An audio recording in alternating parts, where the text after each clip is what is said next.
All right, so first step in removing the fairings is going to be popping out this piece right here, and you can just kind of gently pop it forward. It's attached from a couple of different points. There's nothing that you have to unscrew. It'll just come out, but be careful with it because it's, you know, plastic and flimsy. It's basically held in by these three little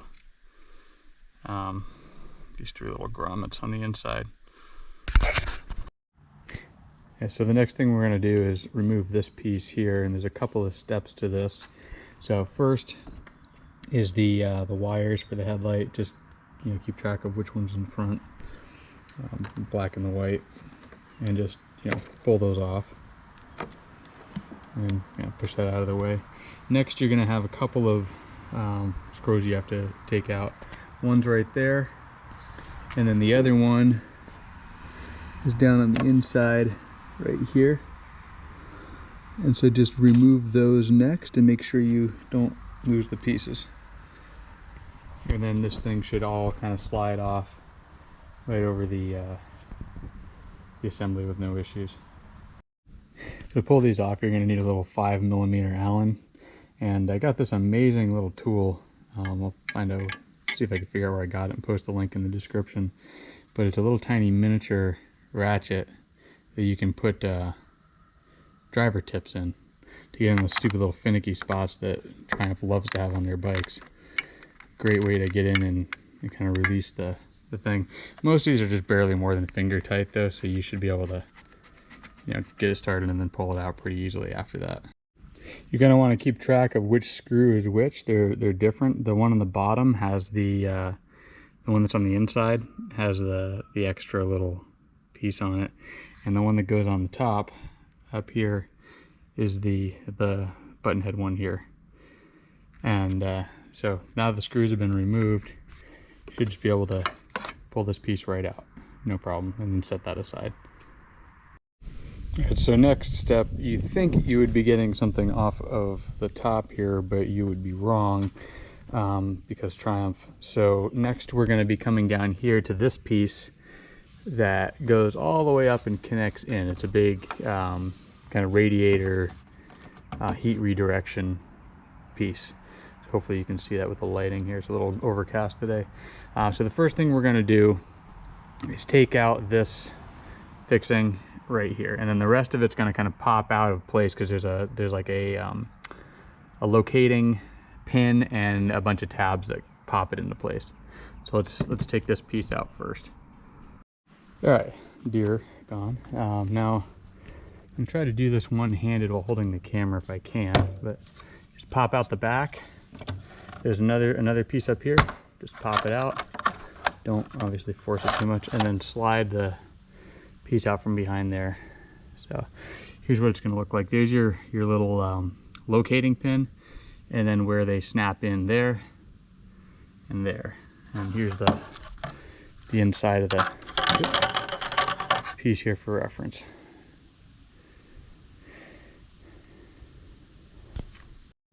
Yeah, so the next thing we're going to be taking off is the radiator infill panel, which is basically this this shaping piece down in here, and you'll see there's a fitting there, and I believe there's another one, although I can't see it right off. I'll have to fiddle with this a little bit to see if I can find it, but we'll start with that. So I found the second fitting. It's coming back at this and going up under here. It is a little push rivet, and you're gonna have to push the center of that, or pop the center of it from the other direction, because once you push it in, it expands and fills the hole. So you just got to kind of reach around on the inside and pop it out gently so you don't break it. Little plastic push rivet thing. All right, so I got this silly finicky little thing out, and basically it looks like this. If you can, I don't know if you can see it here, but yeah, GoPro doesn't like to focus sometimes for some reason. But anyway, yeah, that's what pins this piece up in the top there. It's a really finicky thing to get at. I was almost Googling how to release a rivet pin, and then it fell out. So that's that. Okay, so the next piece after we take that little spacer out is to remove this tank pad. Just that one fixing, and then it's gonna, once you remove that, it'll slide right back down and out pretty easily.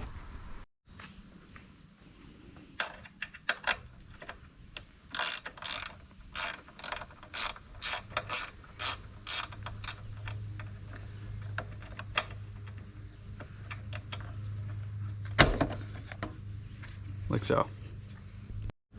Okay, so next up, Triumph says we're gonna remove this fixing here on this side, and then that fixing down there. For some reason, Triumph says to remove and discard and replace this one. I have no idea why. I'm gonna take a look. I'm guessing it's probably completely unnecessary, like many of the fixings that they say to remove and replace. If it looks good, I'll clean it up, put it right back in.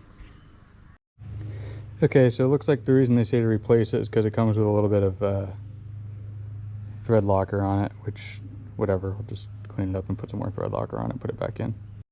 Now you'll want to make sure you keep these straight, because the one on the top with the thread locker there is actually a little bit shorter than the one on the bottom that does not have the thread locker. So just make sure you keep track of which is which. Okay, now that those are out, we're going to take this fixing right here and remove that as well. All right, now that we've got all those fixings out, Triumph says the next step is to take this piece and kind of slide it up and out. And it's on a couple of retaining brackets underneath. They do say a couple things. One, to use an assistant to try to protect the front, help guide it out. And number two, to watch out that you don't damage the radiator fins in the process. But I'm guessing, like most things Triumph, they're being super overly cautious, because I've rarely ever had to follow their guidance on it. But at your own risk, try it. Okay, so far so good. So this wasn't actually all that difficult. It looks like you've got a set of 3 things in there. The one all the way on the left goes in that little slot, and then these 2 up here lock into that channel. And then over here you've got 2 more tabs, which are plastic and probably very easy to break off, which go slide into these little retaining brackets. And there's nothing down below, so you don't have to worry about anything over on this part of the thing. Now I think I just need to carefully get the rest of that out over here. Although it looks like there's still a screw that needs to be undone somewhere up inside of there. I don't think I missed a step according to their instruction manual, but it's a brand new bike. I've already found errors in the manual itself, so that wouldn't tremendously surprise me if there was a missing step somewhere. Let me fiddle with it a little bit and see what I can figure out. All right, I think I figured it out. So they aren't entirely clear about this, but this whole thing seems to come out as one piece. And the piece you have to release is sort of down underneath here. You can see, maybe you can see there's like a clip that fits down inside of a retaining bracket in here. It's a very finicky piece to get at. And then you have to sort of rotate this whole thing up and out carefully. Let me see if I can get a better view. The inside here is that clip. Yeah, right there. And that sets down inside of something here. This is going to be a bear to get back on, I'm sure. Okay, now that I've created that problem for myself, let's just pull this whole thing off. Oh, other side note. So the instructions clearly don't account for you having the upper engine guards in place. And I'm guessing that is going to be 90% of my problem right there. So I may actually have to release the fittings for the left-hand side upper engine mount to get this back in, just to give myself a little bit of clearance. So I'll go and do that. It should only take a couple of minutes, and then I'll be able to put this all back together with a lot more ease. Okay, so got that side piece off. I was right. As soon as the upper engine guards came off, the whole thing came out pretty easily. You can kind of see where the clips fit over everything without too much trouble. And now I've got a little bit more clear access to the wire routing, which I'm gonna have to see what I can do about getting that Garmin cable, power cable running up through here. I was kind of hoping I wouldn't have to take the fuel tank off, but there's a good chance I might, because the Garmin's got some chunky bits on the cable that are going to be fun to deal with. But if nothing else, now you know how to take off the side panel. Alright, so I decided I'm going to try this without removing the fuel tank, because I'd have to basically repeat all of that on the other side, then take off the fuel tank, which I'm sure Triumph has made this not easy to do. Certainly not like any of the other bikes I've owned in the past, but hey, first ADV bike, we'll figure this out. So I'm going to try to wire it up using the power connector here that's underneath the phone charger, which I will not use. So the first thing is just to pull out these two screws, which are basically like plastic screws into a little rubber housing thing. Just be gentle with them when you pull them out. They don't need to go in tight or anything. So I'll pull those out first and then remove this, and then you're gonna see the power underneath. So once we loosen up those two screws, and so the front of the tray is loose, all you gotta do is sort of pop it, slide it back toward you, and pull these two little tabs out of the where are they? They're there, little locating things. And then on the bottom, don't lose the screws. So you see they're kind of like in a little rubber or plastic thing that'll go into those 2 points. But there's, now you've got the power, which is wired up to some kind of Sumitomo connector here. And to get this off, there's a little tiny annoying tab in there, which I can never get with my fingernail.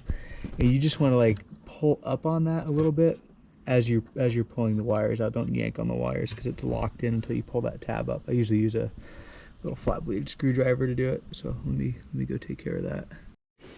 Okay, so I got that part out because again, GoPro will never focus on anything close up. Basically looks like this, pops out of there straight. And now I'm going to use this terminal to wire in the Garmin, which I already attached the same style of sealed Sumitomo connector onto the Garmin, so it's basically just going to plug right in now at the end of their wires. And then the fun part begins, where I get to try to figure out how on earth to route it most efficiently to the rest of the bike without getting it stuck on everything in between. All right. Okay, so I might have a game plan here. So you see I've got the Garmin wiring harness here, which I'm running through. There's like a little opening, if I can get it in there underneath the thing, which I checked. The seat doesn't use that particular opening for anything. I'm guessing it's for the heated pillion wire clearance maybe, but if not, I can always move it. Plugged in the connector to where the battery thing was. Now what I have to do is route the other end of the Garmin attachment cable kind of up through here. And I don't think I'm going to be able to use the regular wiring channel past this point, because the cable's going to be, for Garmin's going to be a little too short. And honestly, I just don't want to take off every single piece of the spike to do it. So I'm going to run it up through here. Use a little piece of wire to try to feed it through on the other end, and then try to catch it out on this side and run it up to the handlebars. So we'll give it a shot. Alright, so not only did that seem to work pretty well, it looks like I've got a good compartment for the Garmin adapter there. And then that's going to run up through here. I'm going to probably zip tie it along the frame just to keep it out of trouble. And then comes out through on the other side. It doesn't look like it's going to interfere with anything that I can see. I'll just again zip tie it where I need to, and I'm going to have, thankfully there's enough cable, plenty of it left here, to be able to run it through the actual cable routing guides here and up around behind the handlebars. So I should be able to mount on the back of the bars here the actual GPS unit with no real issues, hopefully. And hopefully it has plenty of swing room. We'll give it a shot before we tighten everything down. Another thing I'm going to do now that I got the wire through here is you'll see there's a little rubber wire retaining piece here, which you can unpop, and I'm going to run the wires up underneath that just to give it a little extra protection, keep it with the rest of the wiring if I can. And then I'll run that up through this bracket, which you have to loosen just a tiny bit because it's a little tight for the cords to get through. There's a Torx back in there, and that'll just loosen it up a little bit, and then we can retighten it after we're done. All right, so far so good. Got that up, looped underneath here through the rubber bits, and then underneath the triple clamp. And now we're just gonna go and pop this open and route it up with the rest of the wires, at least part way to the bars, and then I'll put the Garmin mount on the bars itself. All right, so far so good. Looks like we were able to get this mounted up. Got the piece here, should be for the backing plate. There's plenty of room, plenty of flexibility. It'll turn with the bars. Nothing getting pinched anywhere. One thing to be aware of is that down, if you're running the wire up along the frame, there's a little spot in here where there's a plastic piece on the inside. You probably can't see it all that well. That clips into the around the frame, and it's got a very rough edge, and so running the wire by it, I was a little worried it would kind of abrade.